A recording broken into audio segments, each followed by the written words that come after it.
মেয়েরা মনে করে যে তাদের হাতে অনেক অপশন আছে। ফেসবুকে, টিকটকে, মেসেঞ্জারে কত ছেলে তাদেরকে নক করে। ইনফ্যাক্ট আমি যখন কেউ যখন শোনে আমি ছেলে খুঁজে পাচ্ছি না, তখন তারাও আমাকে বলে, আপু আপনার তো ছেলের অভাব হওয়ার কথা না। হ্যাঁ, আসলেই অনেক ছেলে আছে, বাট বিশ্বাস করেন এই ছেলেদের মধ্যে 99.9% ছেলেরা হয় একই রকম।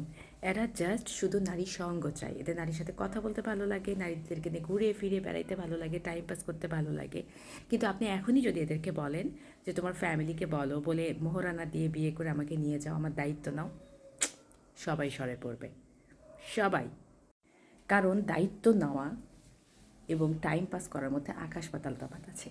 বিশেষ করে বাংলাদেশের ছেলেরা দায়িত্ববোধটা বুঝে না। বুঝতে বুঝতে কেউ দেবদাস হয়ে যায়, বুঝতে বুঝতে কেউ বুড়া হয়ে যায়, আবার বুঝতে বুঝতে তাদের পার্বতীকে অন্য কেউ নিয়ে চলে যায়। তাই আমি মনে করি এই দেশের ছেলেদের যৌবনের শুরুতেই বিয়ে করা উচিত, আবেগটাকে বইয়ের সাথেই কন্ট্রোল করা উচিত, অথবা একটা বয়সের পরে নিজেকে প্রতিষ্ঠিত করে ভালো লাগার মানুষটাকে যার সাথে অ্যাডজাস্ট হয় তাকে বিয়ে করা উচিত।